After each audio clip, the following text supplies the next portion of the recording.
1. The birth trap. Parenthood as a forced contract. Life does not begin as a free act, but as coercion.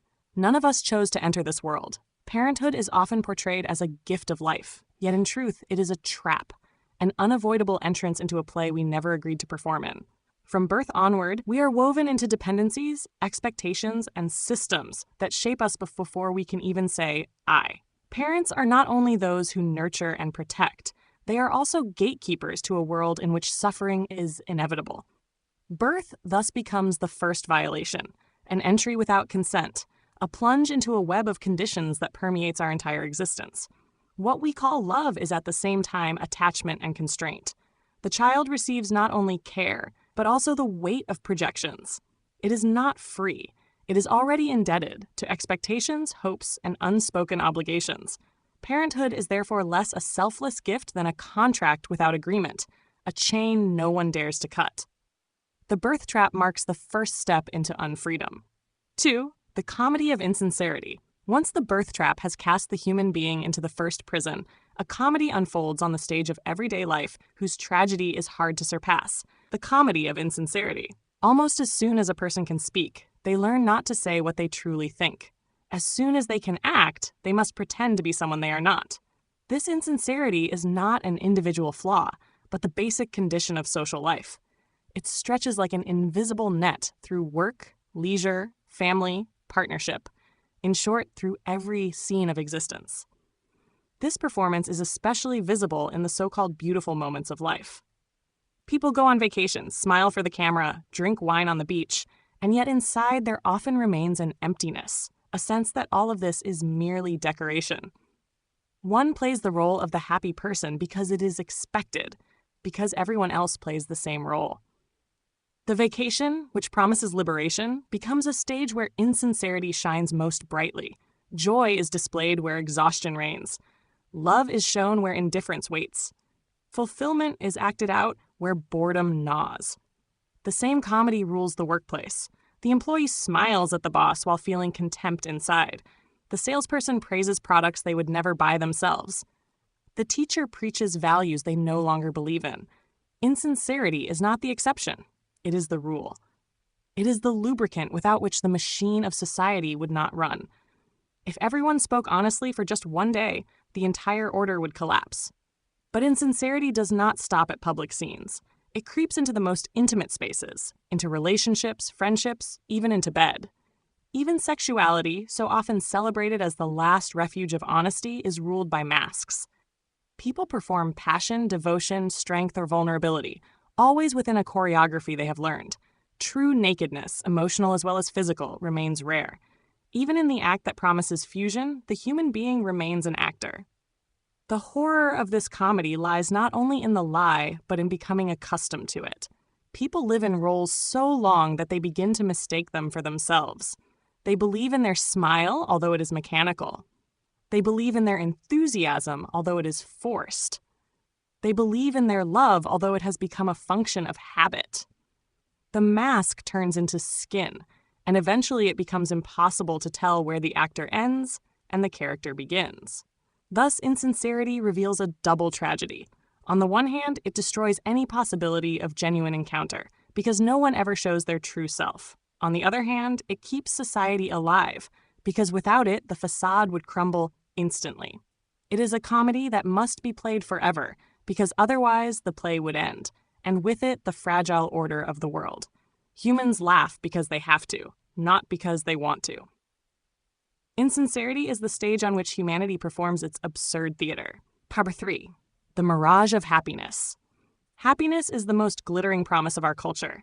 From childhood, we are taught that the purpose of life is to become happy, through work, possessions, love, fulfillment. But upon closer inspection, it becomes clear. This happiness is a mirage, an image on the horizon that disappears as soon as we approach it. No achieved goal, no hard-won success, no fulfilled longing delivers what it promises. Hardly is one target reached before emptiness sets in, and a new target must be found. Consumerism has perfected this illusion. Advertising shows smiling faces, flawless bodies, eternal youth, symbols of a happiness one can supposedly buy. Yet behind every purchase lurks disappointment, because happiness is only a brief flare. And so we rush from one illusion to the next, like wanderers in the desert chasing reflections while thirst grows. The same drama appears in love. We believe another person is the key to happiness, the missing piece that makes us whole. But reality is harsher. Even in the most intimate relationships, there are routines, conflicts, wear and tear. What shines like fulfillment in the beginning becomes everyday life, and longing remains. Happiness is not a possession, but a shimmer, and that shimmer always slips away. The culture of happiness is, in truth, a culture of deception. It keeps us moving, always chasing, never coming to rest. We are meant to believe happiness is just one step away. If we buy, if we perform, if we love. But whoever looks deeply recognizes the happiness we are promised does not exist. It is an empty image that holds us captive, like a donkey chasing a carrot it will never reach. And so the bitterest truth emerges. Humans spend their entire lives chasing a ghost. And at the end, shortly before death, they realize they were always following a mirage and never truly saw real life with all its depth and darkness. 4. The fragility of truth. Truth is a heavy word, and yet it is more fragile than glass. Hardly any human conviction survives the passage of time. What was unquestionable yesterday is refuted today. What appears absolute today will be laughed at tomorrow. The great truths of religion, science, ideology all carry the seed of their own dissolution within them. For every truth is ultimately only a standpoint, a construct that makes sense from a certain perspective, but never encompasses the whole. This is especially evident in science. Each generation of researchers believes it has finally found the foundation, only for the next generation to undermine it. The atom was once indivisible, then divisible, then merely a cloud of probabilities. Every discovery is also a dethronement. In this sense, truth is not solid ground, but a sequence of ruptures. The fragility of truth also appears in personal life. Everyone knows the experience of having believed in something, in someone's love, in the stability of a friendship, in the security of a plan, only to later discover it was an illusion. The truth we thought we had found was nothing more than a snapshot. As soon as circumstances change, it shatters like glass under pressure. The tragic part is this: we need truth in order to live. Without it, we would sink into chaos. And yet, it is an illusion we constantly recreate, fully aware that it will not last. Truth is the delicate net with which we cover the abyss, but the net keeps tearing, and beneath it waits nothingness. Thus, humans remain trapped in a paradox. They cannot live without truth, yet they can never possess a truth that endures. Every truth they find is already in the process of breaking. The glass shatters, and they gather the shards again, hoping they will hold longer this time, but they never do. Number 5, the shadow of time. Few forces shape human life as relentlessly as time. It is the invisible current in which every moment dissolves, the unseen sickle that drives us toward decay second by second. Humans are constantly aware of it, even when they try to ignore it. Every wrinkle, every passing year, every fading memory is a reminder that time does not merely pass. It devours, erases, destroys. The rule of time is subtle and total at once. It renders every joy finite, turns every hope into disappointment, leads every victory into meaninglessness. No wealth, fame, or power can outwit its teeth. Emperors and beggars, geniuses and the ignorant, all are ground down alike, consumed alike. In the end, the same nothingness awaits, into which all achievements fall like sand through fingers.